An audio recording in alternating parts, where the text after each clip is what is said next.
I must say, he provided the greatest Premier League moment. There was no guarantee that this transfer was going to be like some huge success. And I actually think he could be the best defender in the world over that period.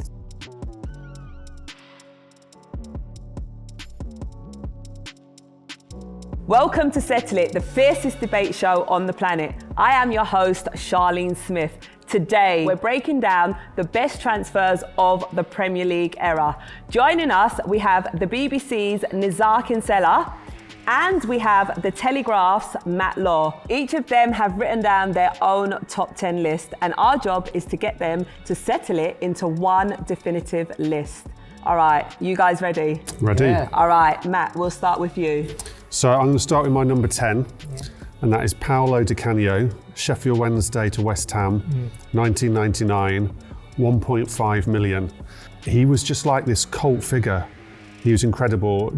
You must remember the scissor kick goal against Wimbledon. He had ridiculously good goals. Controversy, pushed over Paul Alcock, the referee, when that sort of wobbly fall. Legendary, brilliant Premier League moment. He was like a little Robin Hood of football as well. Like, he had his bad side, but then he caught the ball that time at Goodison when it was going to go in, but there was an Everton player down injured, but he caught the ball. He is just so entertaining. I mean, as someone who covers a lot of London football, if you went to West Ham at that period, you were going to watch Paolo Di Canio, and something, whether it be good, bad, amazing, would always happen with Paolo Di Canio. Yeah, it kind of sums up West Ham, I guess, at that time a little bit. But I mean, as much as I respect him, I'm going to go with Carlos Tevez to West Ham, because I just remember when that happened, Carlos Tevez was the kind of player that you kind of think, how have West Ham got him? It was kind of that kind of transfer, wasn't it? Because I just remember he was like the next big thing, like the great young wonder kid out of Argentina. Of course, there was Messi at the time, but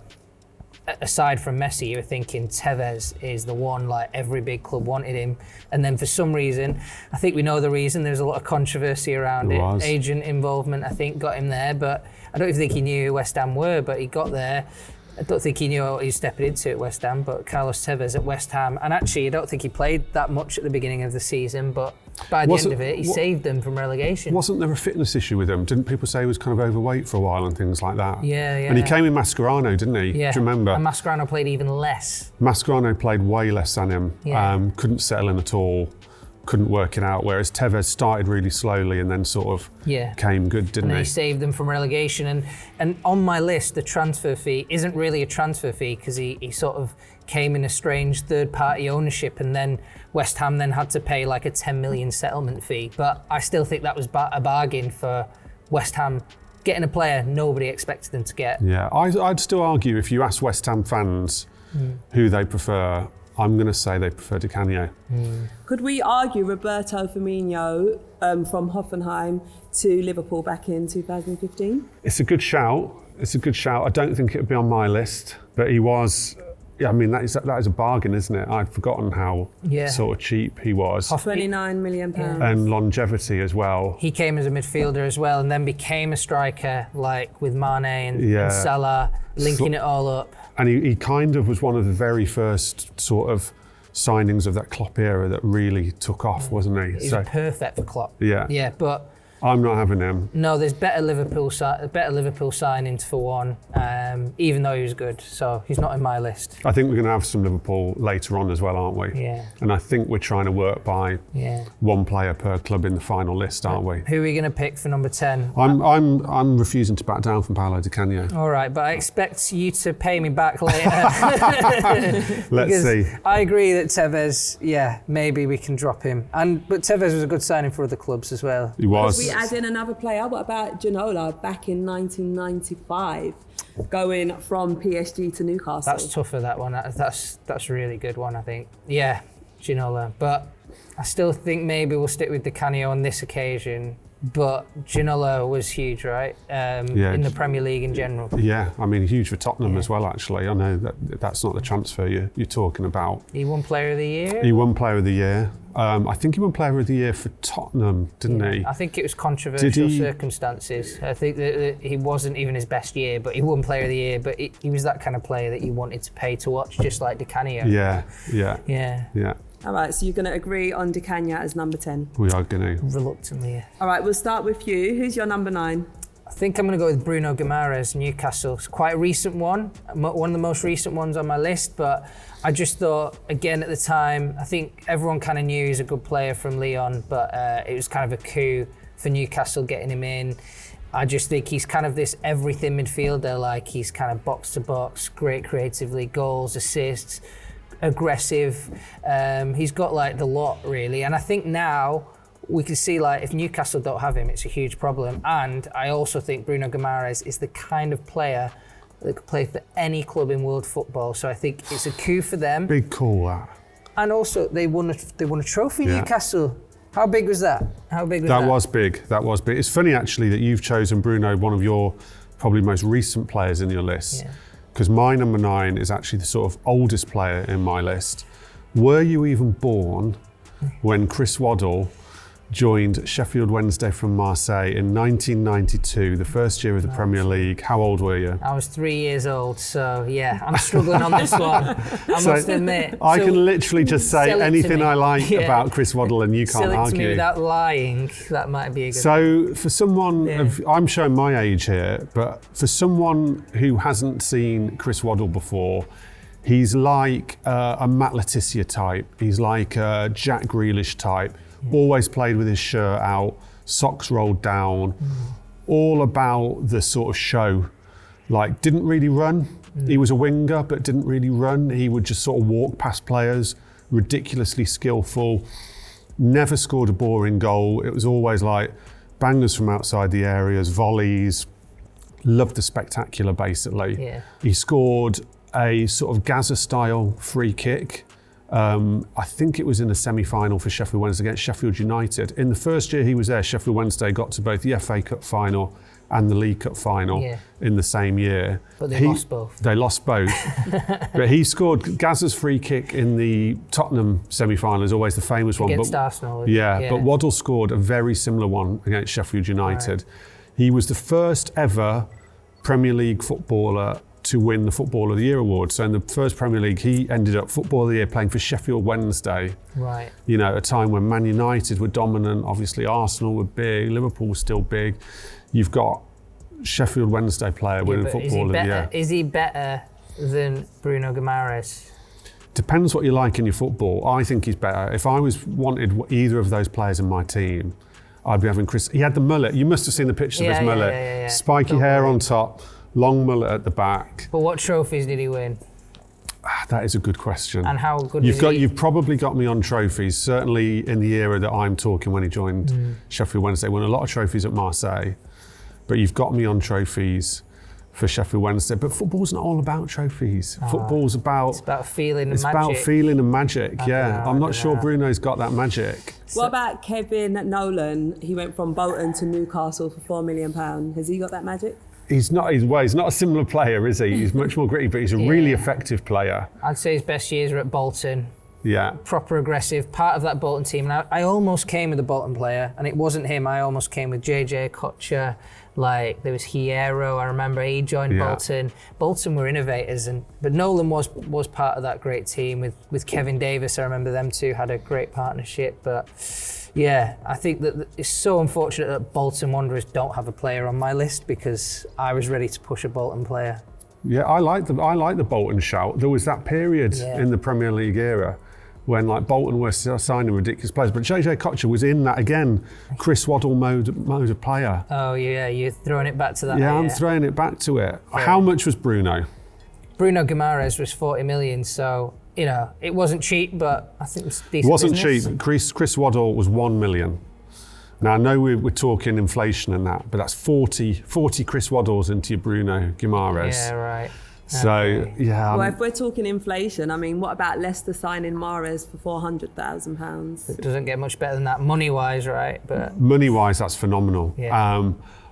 The only slight problem for Mahrez is there's a lot of competition in the Leicester ranks from that title-winning team about who might be the best signing. And I think I've got one that I'd prefer to Mahrez for later on. I have, but I feel really bad that I didn't pick him. Like, there's certain I think players... Mahrez is a better shout than Bruno Guimarães, actually. Okay. Do you agree with that? No, I'm not. I've got another Leicester player that I prefer, and all will become clear, but I do feel bad about Mahrez. I do think he deserves respect. Yeah. But on this one, what are we going to do? I don't know, because you've never seen Chris Waddle. You're too young. Well, there's the price debate or the trophy debate, so what wins out from that? I'll concede again, but I'm going to be very much not ready to concede after this. All right, Waddler. Get the Waddler in there. Waddle, you've got 2-0 on me. Good. You agree on that? Waddle number 9. Kind of. All right, guys. Number 8. Matt, we'll start with you. Number 8, I'm going Gareth Bale, Southampton to Tottenham for £7 million. I had just actually started reporting on national newspapers, and this was one of the first sort of big transfers I covered. And all the way through, I was convinced Bale was going to Man United. Like, Ryan Giggs was in his ear with the Welsh connection. Everything was Bale's going to United, Bale's going to United. And then he goes to Tottenham, and it felt at the time like a massive coup for Tottenham, because everyone thought and knew that this kid was special, although I don't think we knew then quite how special he was. But then I was reporting on Tottenham as well at the time. Then he turns up at Tottenham and you expect fireworks from the off. And they didn't win for ages when he had this weird record that they couldn't win with Gareth Bale in the team. And I think Harry Redknapp denies this, but there are definitely people at Tottenham who claim that Harry Redknapp was trying to sell Gareth Bale to Birmingham City for a while. Didn't happen. The rest is history. Bale explodes. And then there's that like famous Champions League run when he absolutely rinses Inter Milan. Yeah. Just phenomenal. He turned into an absolute phenomenon. I mean, he used to just rip teams apart with his pace, power. Started out as sort of a left back, then went to left kind of wing, and then became basically a number 9. And just astonishing. So yeah, I think Bale, 7 million right up there. Well, while we're speaking on that sort of price as well, what about an even cheaper player? QPR Academies, Raheem Sterling to Liverpool for £600,000. Yeah, so that is. It was good, but got Liverpool fans don't rate him because he left them for his Man City, right? So he didn't make my list for that reason. But yeah, and then poaching somebody from an academy, that kind of feels like cheating to me. Yeah, I'm not sure poaching off an academy is quite in the spirit of this. I must say, game. Sterling deserves respect though in general for a good Premier League signing. I mean, less so for Chelsea, but in his 2 previous clubs before that, he was outstanding, wasn't he? Come on, who are you hitting me back right. with? My option to hit you back is Juninho from Sao Paulo to Middlesbrough, 4.75 million. At the time, it was in the 90s. At the time, it was a pretty sensational transfer. This is a player that could have gone to Barcelona, Real Madrid, Bayern Munich, whatever. Like, you know, this was a player that. Why is he joining Middlesbrough? It was almost the feeling. What are you saying about Middlesbrough? I'm not saying anything, but what are you saying? I'm saying Middlesbrough were in a different place back then, but he was really on another level. He was again a wonder kid type thing. I think he'd had a great youth tournament with Brazil, and he was playing in the national team, and then he went straight to Middlesbrough. I think that it was also part of an era of the Premier League where there was players that changed the game, changed the league, like foreign players would come in, and they weren't common back in the day, they weren't common in the 90s, but he came in and elevated the team, made them better, had a huge cultural impact around Middlesbrough. I remember reading about a story where he used to talk to the kids in the neighbourhood, and they'd go to his house and his mum would make them cups of tea, he'd play football with them in the street and things like that. It's just proper 90s football. They had Emerson as well, didn't they? Do you remember Emerson, the midfielder? Yeah. You used to have Middlesbrough fans turning up in Brazil shirts and all that business, and sort of taking all the samba stuff to Brazil. And Ravanelli was there at the time? Yeah, Ravanelli was there at the time, as well. So, they were just bringing in great foreign signings, and but Juninho was the absolute pick of the bunch. So what puts him ahead of Bale then? You got to present a case to me. What puts him ahead of Bale? My case is Middlesbrough transformed the whole club.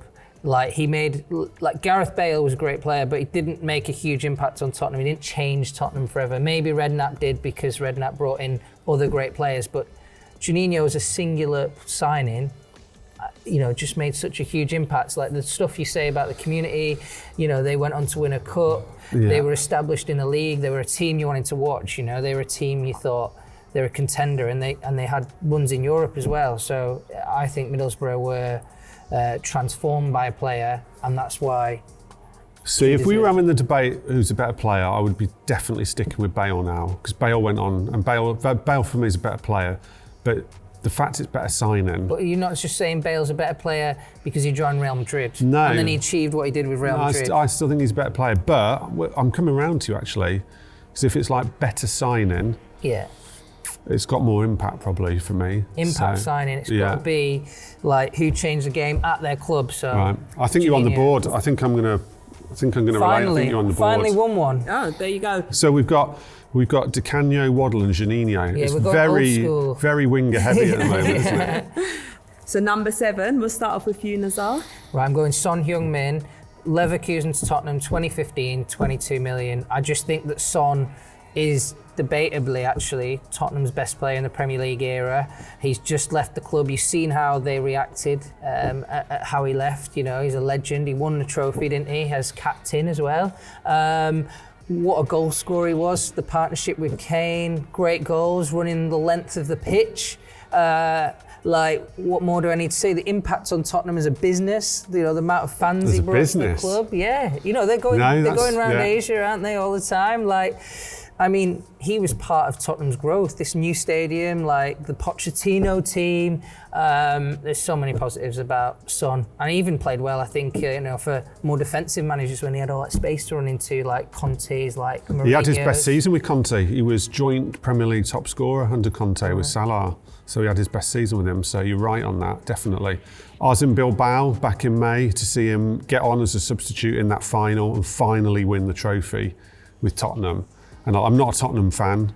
I've covered them a lot, so I kind of fond of them in a way, but I'm not a Tottenham fan. But it was only someone with a heart of stone or an Arsenal fan would have begrudged him that moment. Yeah, I'm a Man United fan, and I was happy for him. Yeah, because he had gone so many years, 10 years at Spurs basically, of being incredible and never winning anything. And so for him to finally win something, and I think he did the right thing to leave, mic drop moment, win, leave. It's kind of the perfect end to the Son story. Do you know what? I can't vote for Son because I did filming for the Son documentary and was cut out of the edit. So I'm not voting for Son on that basis. Oh God, this is going to be hard to win you over, isn't it? I've got a personal beef with Son, and I'm going to blame him personally that I was cut out of the edit. So mine is Alan Shearer. You could have picked a few Shearer transfers, but I'm going to go the first one, Southampton to Blackburn, 3.6 million. Blackburn win the league, which still seems absolutely mental that Blackburn Rovers could win the league, despite the fact that they were sort of the Chelsea of their time almost. Yeah, throwing money around. And goes on then, and not at Blackburn, but starts his sort of run towards becoming the highest Premier League goal scorer ever. The celebration that no one will forget, the one hand and all that. I don't see how you can have a list of the best signings without Alan Shearer, the all-time Premier League goal scorer, and the man who was. We'll talk about Leicester later, but we talk about the Leicester miracle.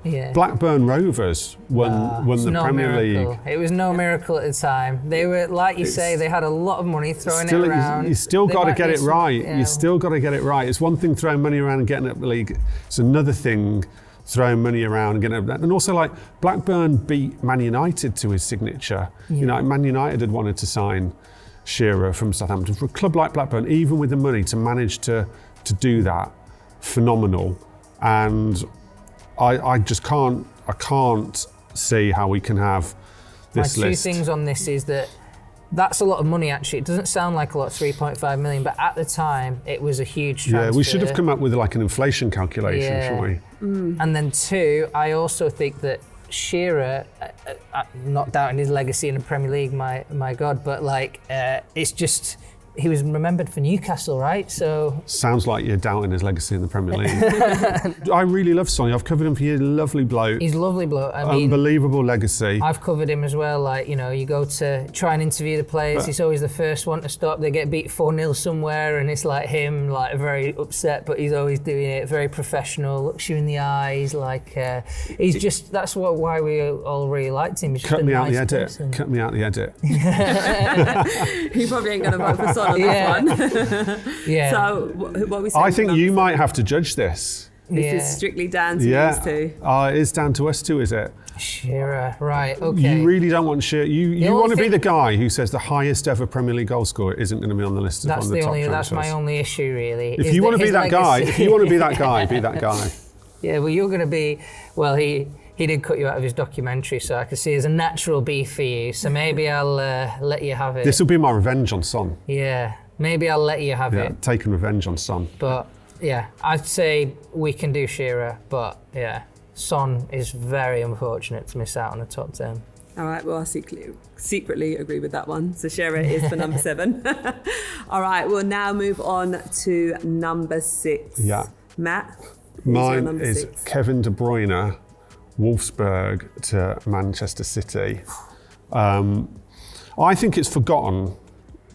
Like, this wasn't at the time thought of as a nailed-on, like, incredible signing. Yeah. He'd had a great couple of years at Wolfsburg, but he'd had a terrible time at Chelsea before that. There's always doubts about a player coming in from the Bundesliga. It's very hit and miss how players do from the Bundesliga. There was no guarantee that this transfer was going to be like some huge success. And it was seen as a lot of money at the time. And even though Guardiola hadn't taken over when De Bruyne signed, apparently, myth has it, that De Bruyne was Guardiola's first signing, that he knew already he was going to Man City, and he told Man City, go and get De Bruyne ready for when I come. And he just allowed Manchester City to move into that Pep Guardiola era just by the way he played and what he did to their midfield. And then, I mean, he's literally like someone you can talk of now in the same category as like Lampard and Gerrard in terms of Premier League midfielders. And I'm not sure that after Gerrard and Lampard, we thought another one of those was going to come along too soon. Someone who could score loads of goals, just a real all-rounder, massive impact on the team, won everything with them. I mean, it's hard to know, where not to start with him. There's just so much. But the fact that he kicked off that era for Guardiola, this incredible era of success, puts him in there for me. Yeah, mine's Didier Drogba in number 6, and he joined in 2004 from Marseille to Chelsea, £24 million transfer. And he's sort of a bit like De Bruyne in a way, but he's just this match-winning superstar player who joined Chelsea. And actually, it didn't start that well for him at Chelsea, but as time wore on, the influence, the legacy he had at the club was huge. And I think before Drogba, people used to say Gianfranco Zola, who could have been in my list, was Chelsea's best ever signing. But I think like when he came, it became, he's the best striker we've ever had. He's the main man. He's the guy who won us trophies. So his big game record's stupid, wasn't it? Like his ability to score in finals, FA Cup finals, Champions League finals. Just if there was like a big game, Drogba would come up. I also think as well, I did something recently around that era, and I'd kind of forgotten that they had Hasselbank at the time. Yeah. And Hasselbank was a really good Chelsea striker. Yeah, good goal scorer. And like, Jose still didn't think Hasselbank was right for what he wanted to do and to go on to that next level. Yeah. And there was a lot of pressure on Drogba, given what he was brought in to do. Kind of, I mean, there might have been people who looked at foreign leagues more than I did at the time, but kind of not that well known when he first came over. Not in England, no. Yeah, just so powerful. What about Arsenal's captain, Martin Odegaard, going from Real Madrid to Arsenal, £30 million? He's like a De Bruyne light to me, a little bit at the minute, because De Bruyne's legacy is so big, and again, like he'd kind of not done brilliantly at Real Madrid, in my opinion, just because there's so many superstars at Real Madrid. He never found the space, did he? So Arsenal were really clever to get him, be like, he's still got ability. If we can work with him, make him a better player, and they've done that, and he's become a great captain and great player for Arsenal. But a lot of the modern signings of Arsenal aren't going to make my list because they've not really delivered the trophies under Arteta. You see the progression, but he's not delivered the trophies yet. So that's the weakness. I'm great respect for Odegaard, great player, but the trophies aren't there. Yeah. Diego Costa. Diego Costa, wow. He was Chelsea. such a good signing. £32 million. We both cover a lot of Chelsea, and reporting on that era when Costa was there. Were you there when he aimed a fire extinguisher at the journos? That's literally what I was about to say. They won the league at West Brom, didn't they? Won the league at West Brom under Kanté. He never really used to talk to the press because he didn't bother to try and learn English, basically. Couldn't really talk to the English press, didn't really have any interest in talking to the English press. But then when they won the league at the Hawthorns at West Brom, there's a press conference going on, and he suddenly bursts in through this door, and he's got this fire extinguisher, and he's literally about to spray it over the room. We'd have all got thrown out. We'd have all been on Deadline writing about Chelsea's title win, and we'd have all got thrown out the room and had been evacuated. Unfortunately, right at the moment he was about to press the sort of trigger on it, the head of communications for Chelsea, Steve Atkins, shouts, "Stop!" And he stopped just in time, and he didn't spray the whole room and get everyone evacuated. I think he was a few beers deep as well at this point from winning the league. He used to do silly stuff as well. We'd all be out watching the open training, and he'd suddenly come down in one of the little golf buggies that the groundsman drive and pretend he's going to run you over and stuff like that. He was just bonkers. Yeah. So I mean, if you put in Costa up against Drogba in terms of the two you said, I've probably got to side with Drogba. I'd say Costa was just as good, but he probably just didn't have the professionalism, the sort of longevity, the drive. Didier Drogba set the culture of Chelsea. He's a leader. I've spoken to loads of that dressing room. I've spoken to Didier as well, and he's just the leader. Everyone respects him. They treat him like a big brother, like an uncle. There was certain leaders in that dressing room. There was John Terry, who was obviously the aggressive type. There was Lampard, who set the standards with his preparation. Then there was Drogba, who was charisma, intelligence, all this kind of stuff, and maybe a bit better with the foreign players. So I think if you talk about Chelsea, that era of Chelsea, Roman Abramovich Chelsea that became a great club, I think Drogba's just, his legacy it even surpasses De Bruyne.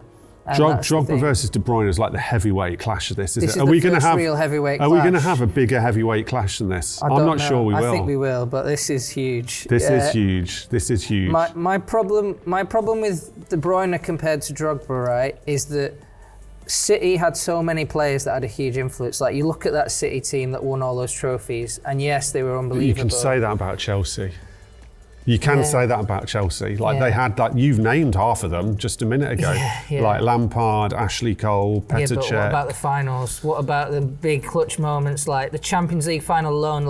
Chelsea without that Champions League, if he doesn't score that header, that whole Chelsea gets remembered differently. If Chelsea don't win a Champions League, in Munich, that header he scores, the winning penalty as well. You've got me there. My father-in-law is a Man City fan, and I don't think I'm going to ever be allowed round again, to be honest with you. But we're going to have to agree on this one, guys. I think you've got me there. I think we'll go Drogba. Finally. Over KDB. Yeah. All right, so number 6 is Drogba. Number 5, we'll kick off with you, Nizaar. It's Virgil van Dijk, Southampton to Liverpool, 75 million, 2018. Just what can I say about him? Absolute leader. Absolutely changed the game. Been the bedrock of Liverpool's defence. The best Liverpool team in the Premier League era. So, when I had to pick a Liverpool player, I'm picking him. He is Liverpool to me. Just absolute legend of the club. And even seeing him score that header against the Chelsea team in the cup final more recently in the Carabao Cup, last minute goal with a threadbare team full of youngsters, that was incredible. The way he played for Jurgen Klopp, now Arne Slot winning the league, he's just Mr. Consistent. So it's Virgil van Dijk. So I said in the last one about our heavyweight clash. I don't think we've worked it out like this, have we? But we're going Liverpool versus Liverpool here, because I'm going Mo Salah. And I could almost say everything you've just said for Van Dijk. For Salah, consistent, steps up in the big moments, scored in cup finals, been part of Liverpool's greatest era. I mean, phenomenal. What I think gives Salah the edge, because their eras aren't, they obviously have played in the same era, is he was about roughly, not exactly, but roughly about half the price of Van Dijk. And he came from Roma, done really well at Roma, but a bit like De Bruyne, massive doubts over suitability for English football.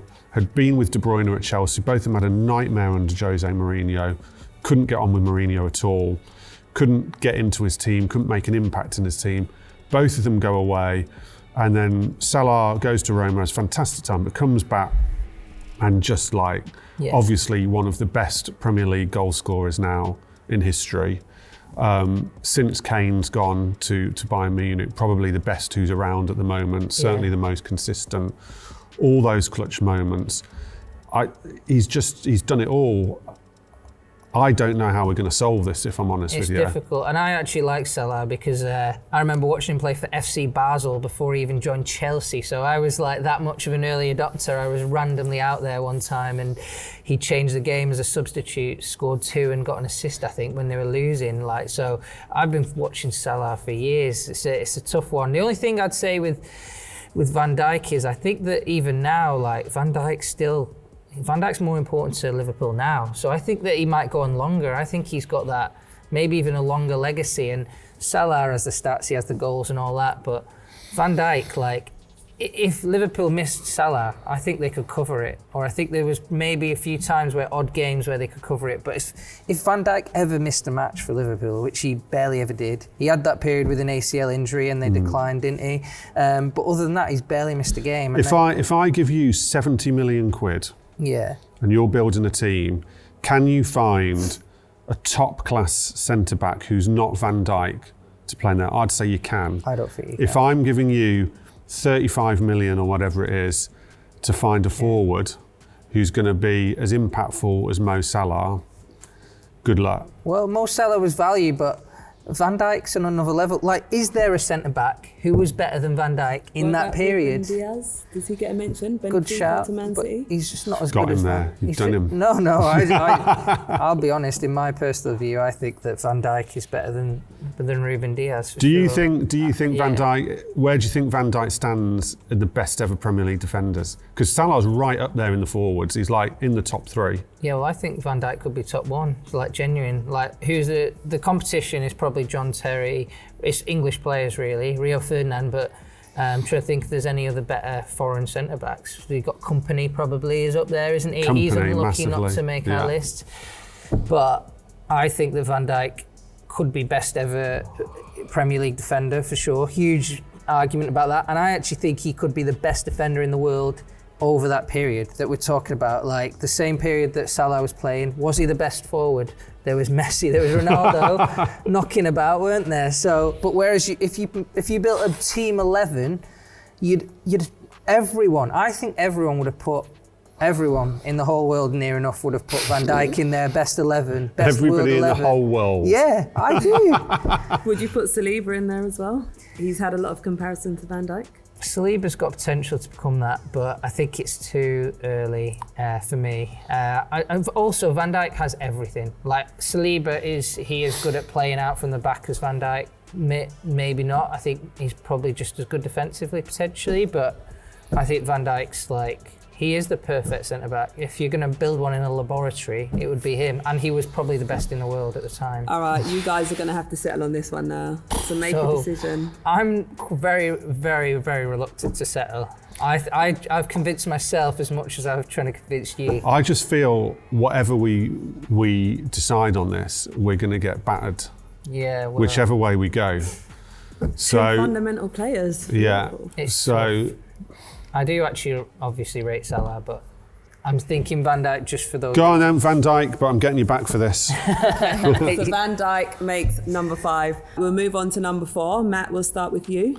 He's got no chance on this. He's got literally no chance. Frank Lampard. Frank Lampard, West Ham to Chelsea, £11 million. Just everything, wins everything. Goal scoring record for Chelsea, that's all I need to say, really. I don't need to say a lot about Frank Lampard. It goes and said, Frank Lampard, £11 million, one of the best signings in Chelsea's history, if not the best. One of the best signings of the Premier League era.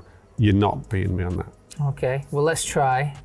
It's a good one. N'Golo Kanté from Caen to Leicester for 5.6 million in 2015. It's nobody really knew who he was, really. It's again one of those kind of transfers that people at the time, like obviously we all know him now, it's easy to say it now, but from Caen, like the second division of France, to Leicester, like it was a huge deal. Like it was a surprise, like that he became such a great player, but especially so quickly. But I mean, wow, what did he become? He became arguably, and you could even put him up against De Bruyne, Lampard, anyone, like one of the great midfielders of the Premier League. He became era. it, but we're talking about that era when he signs, not what he goes on to be. Well, he was cheaper than Lampard, for one. He was cheaper. He came from even more obscurity. He won the Premier League immediately.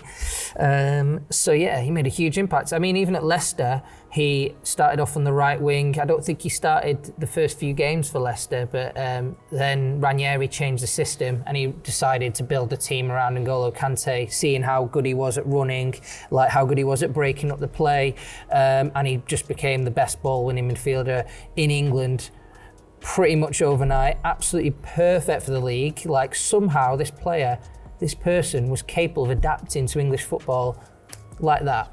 Like to go to the next level, it's unbelievable. It's great, but and then even joining Chelsea and becoming one of their greatest. Yeah, but signings. we're not talking about. That's not what we're talking about. I mean, Lampard. Everything that I've talked about in terms of his football, but he had that leadership as well. He was part of that Chelsea dressing room. They'd sack managers every 5 minutes. You know, every 5 minutes there's a different manager coming on. But there was certain characters in that Chelsea dressing room that meant that Chelsea group could basically manage themselves. I mean, they won a Champions League under an interim manager, and you know, the players, the core players of like Terry, Lampard, Drogba, who we've spoken about, they pretty much managed that dressing room, and they almost managed themselves to some of those titles.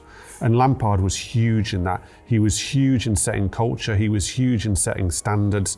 I mean, you listen to his uncle Harry talk about the fact that he used to put these special running shoes on and go out running just to try and improve his pace, because people used to think he was overweight and not fit enough. Yeah. He was thought of as just being a bit better than average when he first went to Chelsea, and then he goes on to be one of the finest. I mean, Liverpool and Chelsea fans will argue till the end of time who was better out of Gerrard and Lampard, and we've brought De Bruyne into that, but it's basically out of those three for finest midfielders of the Premier League era. As good as N'Golo Kanté is, I do not see how you can make a case against Frank Lampard being in this list. Kanté is well on that level. I mean, we're going to debate if he's better than Lampard or not, but he's definitely at that level for me, and I think there's a few other midfielders as well, but of course Lampard was incredible, but Kanté as well, like just being around him, dealing with him, like you've seen so many match-winning performances. I remember he won the Europa League and he wasn't fully fit for that final. Like he dragged Chelsea through it when they beat Arsenal 4-1 in the Europa League final in Baku. I was there, and before the match, a lot of people didn't think he was going to make the game. Like he needed an injection in his knee to play the game, and he goes on and he just dominates Arsenal. And this is not some small tin pot team. This is a strong Arsenal team. Unai Emery, great manager. We've seen that he became a great manager. But you're talking about Kanté at Chelsea again. Yeah, well, also in the but that Leicester story, the greatest story in we're Premier League. Have to agree on it here, guys. Good luck getting me to back down on Frank Lampard. I hear you on N'Golo Kanté. But Frank, good luck being the guy who chucks Frank Lampard out of the team. My concern is I'm going to concede this, and we're going to give your Leicester guy a go again. So I'm going to lose twice from conceding this one. And that's my concern here. So, it's a tough one.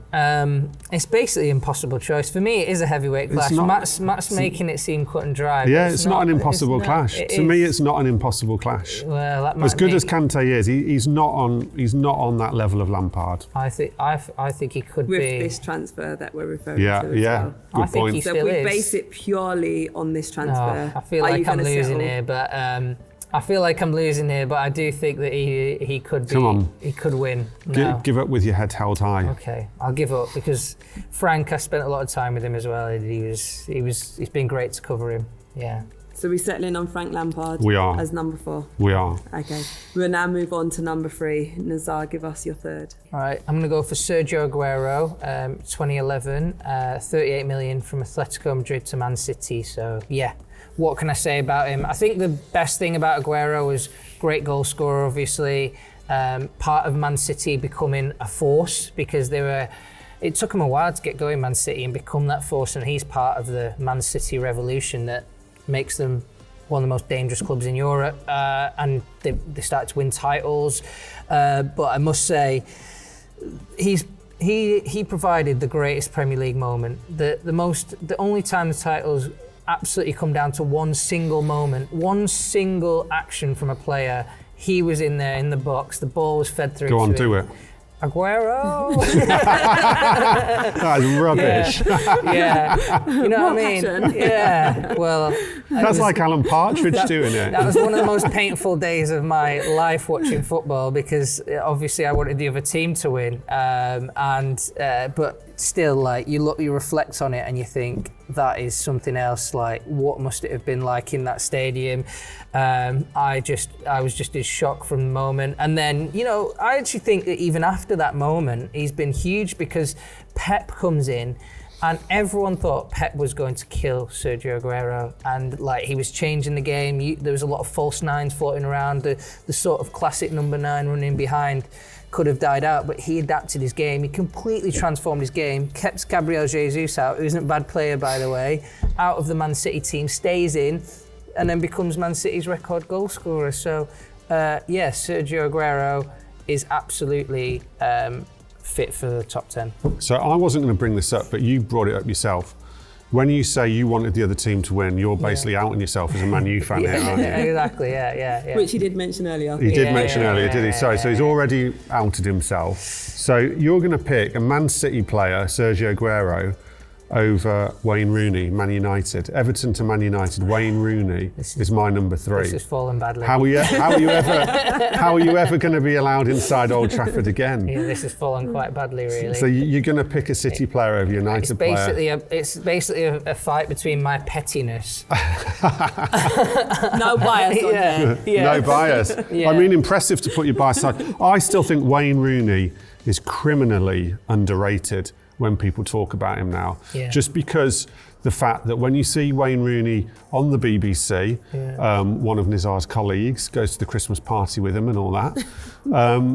When you see him on the TV now, obviously he's still younger than Cristiano Ronaldo, and let's face it, he has a slightly different physique now, and he hasn't had a very successful time in management. And I think people, because of that, look at him and actually forget about the footballer sometimes, because he was a phenomenon, an absolute phenomenon. I will die on the hill that says that Wayne Rooney from Man United was a better player than Cristiano Ronaldo was from Man United. Yeah, when you used to turn up to Man United, I used to watch loads of those games in the peak of that Man United, that Sir Alex Ferguson. It was like the second great Sir Alex Ferguson team after the 99 one, maybe the third actually after the first few title wins. And he would be more entertaining than Cristiano. Like, you'd show making my case for me here. I don't even have to say anything. You're saying it for me. I mean, and go back to you can have me on the fact that this isn't talking about him at Man United, but go back to that 2004 Euros. Have you seen the clip of when he nutmegged Zidane and the highlights from then? I mean, he was like arguably best player in the world in that period. He had the power, but he didn't just have the power, he had the skill. I think as well because he's a Scouser and because of the way he talks and looks, people don't give him enough credit for his football intelligence, which was just like massive at the time. The way he can spray the ball around. He obviously became Man United's leading ever goal scorer until Kane came along. He was England's greatest ever goal scorer. He was so good, and I don't think he gets the appreciation he deserves now, and that's why he has to be in this list. And I can't believe, as a Man United fan, the only way I can box you in to win this is that if we don't put in Agüero, we might not have a Man City player. in our list. I mentioned another Man City player as well. Yeah. What about Erling Haaland? I mean, you guys haven't mentioned him. I think he'll be a guarantee. If we were filming this video in 5 years' time, Maybe less. Even less, maybe. I think we'd have to put him in, but just about we can keep him out of the list because, yeah. I agree with that. He kind of should be in the list, but it feels like he'll be so guaranteed to be number 1 or number 2 on that list at some point in the next 5 years. And you're trying not to just make it all about now, but you're right. And you've got a point there, because at the moment we haven't got a City player, and I think we've accidentally included 2 Chelsea players as well, even though we weren't meant to do that. We've broken our own rules. But Rooney, just so talented, just like burst onto the scene. He was still so young when he joined United as well. I have another United player as well to push forward later. If it's Ronaldo, then I won't be happy with that. Not Ronaldo. Because like I say, Rooney over Ronaldo at United for me. So okay, what are we going to do? Because this is tough. I'm kind of. Do you want to torn stick here. to your guns? I'm going to give you the opportunity to stick to your guns and basically pick a Man City player over a Man United player as a Man United fan. And you can deal with the fallout and how that affects your life. Yeah, I'm going to stick to my guns, I think. I think we need a Man City player. It's too, and he could be the one of all the Man City. It's also David Silva, I must say, mention him, but I think we need a Man City player in. But that means that I'm going to push a United player later, and I want to win that as well. Just because that's going to cause him a lot of grief picking a City player over United, I'm going to let him do it. All right, so number 3 is Agüero. All right, we're moving on to the top 2 now. All right, let's start off with you, Matt. Who is your second? So my number 2, I was so tempted to put him as number 1. Like, price, where he's come from, what he's done for the club, what he becomes at that club. The fact that in the Premier League he only plays for one club, I nearly put him at number 1. He's not one of the top 10 Premier League footballers of all time, but he is definitely one of the top 2 Premier League signings of all time. And that is Jamie Vardy, Fleetwood Town to Leicester City. £1 million, which was a record out of non-league football at the time. I mean, to go on, win the league title with Leicester City, play in the Champions League with Leicester City, win the FA Cup with Leicester City. In terms of like club legends of what one man has done for a club, I mean, this guy is like at the top of the list. He does his vodka, Red Bulls and all sorts, Skittles and all sorts of nonsense as well. Unbelievable. I remember when he had sort of had that first incredible season with Leicester when they won the league, and Arsenal tried to sign him during the summer, and he went away to the Euros with England, and he didn't play much, to be honest with you, but he was just a breath of fresh air to have around the place, because he was just like a normal guy. He was just like in this sort of cast of stars with England, and this normal guy. He used to chew tobacco, because that's just what he did. Like, it was a habit from living in Sheffield when he lived in Sheffield, and the fact that he always did it as a non-league player, so he still chewed tobacco, and that just seemed weird in the England setup. Just something different. He set the Premier League record at the time for consecutive goals. Still got it, I think. Beat Ruud van Nistelrooy's record. I think it's 11. Yeah.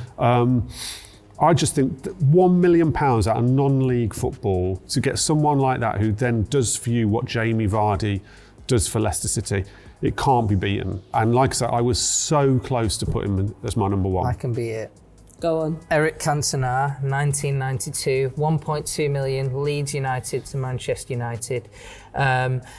What can I say? He's the king of Old Trafford. He is the one who set the tone for the Sir Alex Ferguson era. He set the standard. You talk about what Frank Lampard did at Chelsea. That's what Eric Cantona did at United. He was the one that all the players looked up to, the class of 92 that broke through, the way that Manchester United were professionalised. They trained better. He was the one in the dressing room training well. Then you have Ryan Giggs, Gary Neville, Paul Scholes, Roy Keane all coming in, and then you get all the great titles that follow, the FA Cups, the Premier Leagues, and then even though he left the club by then, they won the treble, which was one of the great wins. And also he's part of generally Premier League legacy, where there was these kind of strikers coming in, Bergkamp, you had Cantona, you had Henry, you had all these like overseas legends, Zola, and they were sort of changing how English football was. So Cantona left a legacy at Old Trafford. I'd say he's probably the most legendary player not to have a statue outside of the stadium. And I think that he is absolutely, anyone who watched that era in the 90s of football, he was the one. And he was cheap, 1.2 million. He was cheap. They only signed him because Dion Dublin broke his leg, didn't they? Yeah, and also Leeds. Or Dion Dublin, his United career could have been a lot different. Leeds were playing a direct style of football that it didn't suit him. So not only do you sign a player from your rivals, deemed not good enough for your rivals, then he becomes one of your greatest ever players, if not the greatest. So he is absolutely for Manchester United fans, they enjoyed the fact they got one over Leeds as well in the process of getting such a great player. But yeah, charisma, like the Seagulls. I mean, imagine if a player did that now. The Seagulls follow the trawler because they think they're going to throw sardines into the sea. But it was just nonsense. Yeah, but it was also genius in a way. I mean, he would always be a show. He would always, like you were saying with Canio earlier,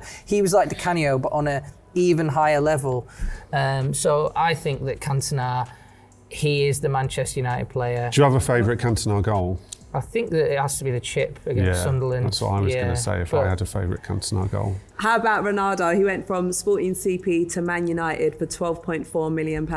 Yeah, well, that was obviously big, but I'd still pick Cantona over him because Cantona set the culture. He made Manchester United where it was like Manchester United became the force of the 90s. Did he set the culture though? I mean, what was Cantona's culture? He karate kicked a fan at Wimbledon. He was a bit of a bad boy as well. Did he really set the culture? I thought you were going to hit me with Roy Keane. When you said you had a United player coming, I thought it nailed on Roy Keane. Roy Keane, Ronaldo, they would have had a chance, but I think he did set the culture. When you hear the stories from that era, the way he trained was so professional. You've got to remember, football was different back in the day. There used to be drinking culture, like Ferguson got rid of the drinking culture, then Wenger did it at Arsenal, and Cantona was this figure who was like very much more professional, he'd worked overseas. Cantona had already won the league at Leeds though, which, is in his favour, but I think in this debate works a little bit against him because you're already buying a player who's won the league there. Leicester have bought a player from non-league. I can box you in on Vardy. There's not a single thing on that you can say that's comparable to getting a player out of non-league. Leicester signed him when they were in the Championship. All right, so who are we going to settle on? But it was while the Premier League was going. It's in the Premier League era. Well, I think that the thing is, Vardy won one great Premier League title and an FA Cup. And an FA Cup, but Cantona went on. I think that's bigger for Leicester than what Cantona did for Man United. Cantona affected the whole league though, because Manchester United's dominance was so complete in that era. Of course, Arsenal competed with them, but he set up Manchester United to be such a There's force. A reason he hasn't got a statue. He's not as big as their other legends. Well, I think he will have a statue someday. And speaking of Cristiano Ronaldo, what a player, but I think a lot of the greatness happened in Real Madrid and not Man United, and that 42-goal season was incredible, but I think Cantona is the most important Manchester United player of the Premier League era, most important signing of the Premier League era, so I would say we have to have him. We have to have him. I've got a real soft spot for Jamie Vardy. Like I said, I would have made a case for Jamie Vardy being the best signing of the Premier League era because of the nature of the signing out of non-league football. What does he beat? For Leicester City. Leicester City is the miracle. Is there a bigger miracle in Premier League era than Leicester City winning the title? Can you agree on that? I do agree. That is true. And Jamie Vardy who is the face of that miracle? Yeah, but what did Cantona build? Lots of players built that for United, though. United's a bigger club. United have had George Best, United have had Keane, they've had all sorts of players down the years. This is one player, one club. They're going to make a film of him. They were talking about Louis Tomlinson playing Vardy, weren't they? They're looking for Eric. Yeah, there is looking for Eric. All right, guys, we need to settle right now. I don't know where we're going to settle. I don't know. or Cantona? This is his own fault for not backing down on Rooney. Yeah, I'm not backing down and on this. now he's put a Man City player in, and All right. he's absolutely messed it up. Let's take personal points out of the equation. Vardy, Who's it going to be? Vardy for me. don't know what Vardy to would have do. scored more goals for Leicester than Cantona did for Man United as well. Leicester's I don't great. have the stat to hand. Well, football's different now. And also, Cantona's set up goals like he was more of a complete player. I think Cantona was a better player. That's not the Vardy. debate. Better signing's Vardy. Tough. Jamie Vardy. We're What going we're to gonna give you do? 10 seconds now to settle it for number Do you 2. do rock, paper, We're scissors? counting down. No, Jamie Vardy. Jamie Vardy's got to be in there. 5 seconds, guys. Who's it going to be? Well, Number 2. I'm standing by My it. wife supports Leicester, so let's do Vardy. Okay, so number 2 is Vardy. All right, which brings us on to our top player. Seeming as you lost that round, Nizaar, we'll start with you. Who's your number 1 player? I'm going to do Thierry Henry, 1999, moving from Juventus to Arsenal for 11 million. Good And one. I think this is the only one we've got the exact same answer on. Oh, wow. I nearly went Vardy, but I can't argue. As much as I love arguing with Nizaar and proving him wrong, I can't do it on Thierry Henry. Thierry Henry, I think, changed the way we view strikers in England completely. Because when Thierry Henry came from Juventus, he was kind of a winger. We'd been used to traditional number 9s. Your striker, your top scorer was always that very physical number 9, played through the middle. Thierry revolutionised that, completely changed it. What we see now with players like Salah and all these goal scorers who sort of play off the flanks is, I think, down to Thierry Henry and how he played football at Arsenal. And he had a difficult start at Arsenal. He didn't score for a while. People wondered quite what Arsenal had signed, and then he just went on to be a phenomenon. And Thierry was playing. I caught the back end of Thierry as a football reporter, but I actually remember more Thierry as a football fan. And when I'm an Aston Villa fan, and when Arsenal came to your ground to play, you wanted to go and see Thierry Henry, even if you were an opposition fan. It was Thierry Henry is coming to Birmingham today to play against your team. Yeah.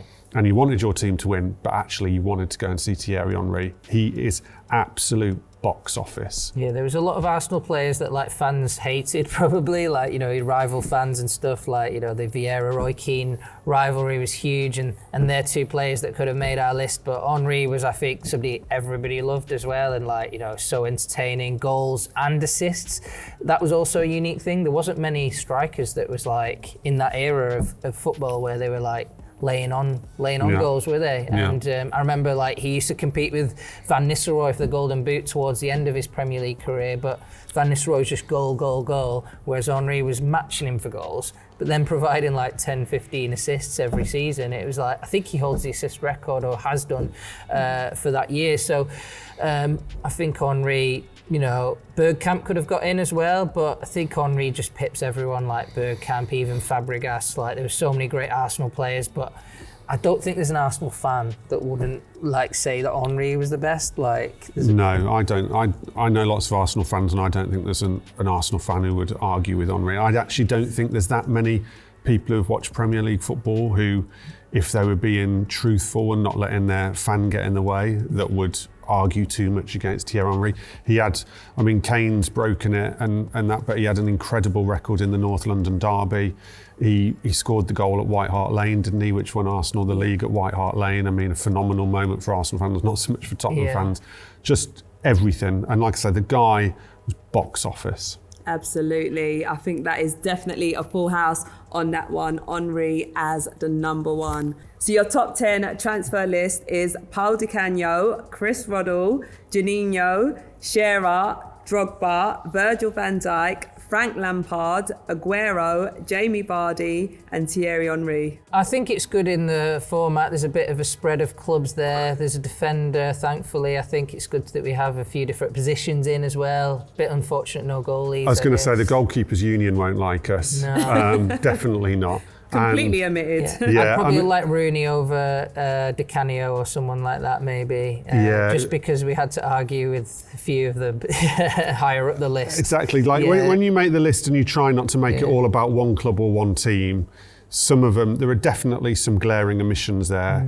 but it's about trying to spread it around a little bit through both the eras and the clubs, I think. And I don't think we've done too badly there. There are a few that if ideally you'd like to wedge in. Have we got no Manchester United players? Potentially not. No. All right, well, there you have it, guys. That is the top 10 list of Premier League transfers brought to you by Nizaar and Matt. Thank you both for joining us here today. I've been your host, Charlene Smith. We want to know your thoughts on this top 10 transfer list as well, so do get active in the comments. Don't forget to like, share and subscribe so you never miss a showdown. Bye for now.